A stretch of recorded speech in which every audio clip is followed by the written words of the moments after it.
Administrasyong Marcos ay nakakabahala na dahil sa palpak na pamamahala ng mga taong naitalaga sa posisyon ng bawat ahensya. Karapat-dapat ba talaga silang mamuno, tingalain at sundin sa bawat payag nila? Dapat alamin natin kung may karapatan ba na mamuno ito sa ating bansang Pilipinas, kung ito ay hindi physically, emotionally, and mentally fit. Ayon sa mga usap-usapan, ay talagang nakakabahala na ang kanilang personality. Dahil base sa kanilang mga performances ay hindi nila maayos na ginampanan, dahil makikita natin ang mga epekto sa kanilang mga katawan na parang iisang grupo lang sila pag ito ay ginagawa nila. Kaya malaking epekto ang kanilang pamamahala sa bansang Pilipinas dahil wala ito sa concentration. Puro palpak sila. Pero bago bumaba ang dating Pangulong si Duterte, ay naipahayag niya ito sa mga media. At ganun din si Attorney Rowena Guanzon nung kasagsagan ng eleksyon laban kay Pangulong Bongbong Marcos Jr. Kaya panoorin muna natin at hiramin kay Jojo Guzman ang kanyang negative reaction laban sa Marcos administration. Napakasaklap naman ng ating gobyerno ngayon kung saan pinalilibutan na tayo ng mga nagpupulburon, ano? Tingnan natin itong mga leaders natin, napakatataas pa man din ang kanilang posisyon, pero tila baga may sign sila ng pagtitake ng pulburon.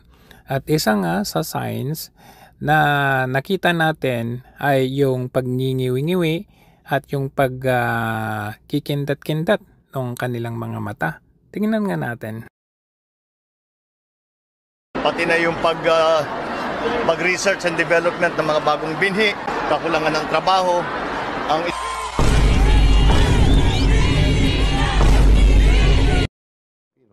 lalo na sa mga relasyon natin sa mga dayuhan ng mga nagbibisita sa atin at tumutulong dito. Kaya very mataas yung kumpiyansa natin na magiging smooth ang itong relasyon natin dito sa Pwede po bang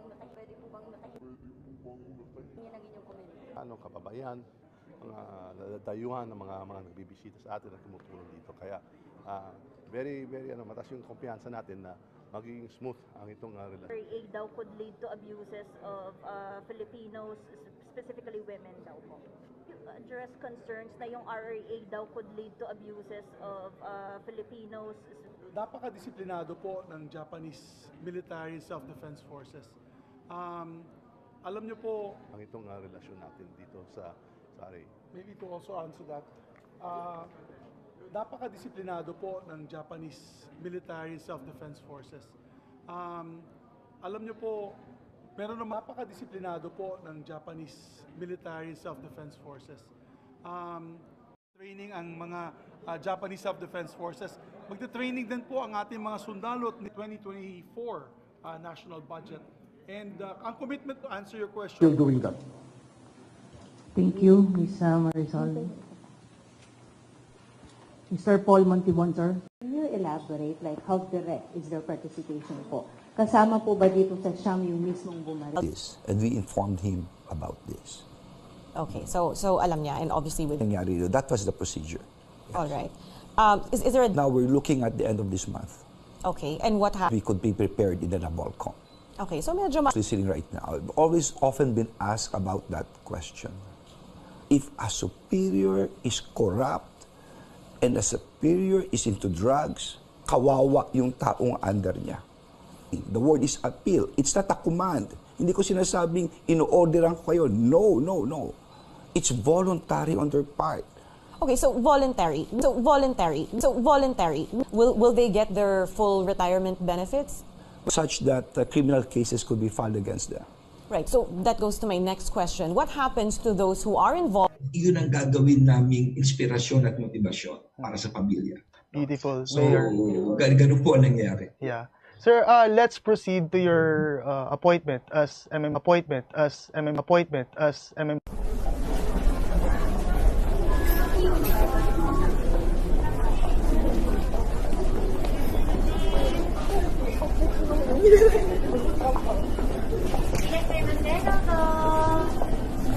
commitment sa ating mahal na Pangulo, President Marcos, sa mamayang Pilipino, lalo dito sa Laguna.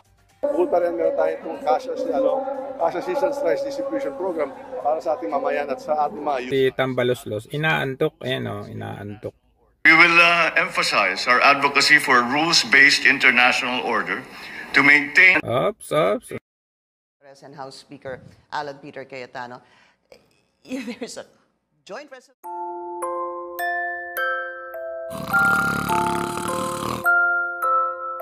So mga kababayan, anong masasabi nyo dito? Tama ba sila na mamuno sa ating bansa? 100% user ang mga ito. Kaya napakadelikado ang buhay ng ating mga kabataan kung patuloy silang namumuno. Sayang naman ang naumpisahan ng dating Pangulong Duterte, ang paglinis sa droga. Ngayon, bumalik na naman dahil sa ating mga namumuno. Kawawang bansang Pilipinas. Comment down. Nag-uulat. What's new?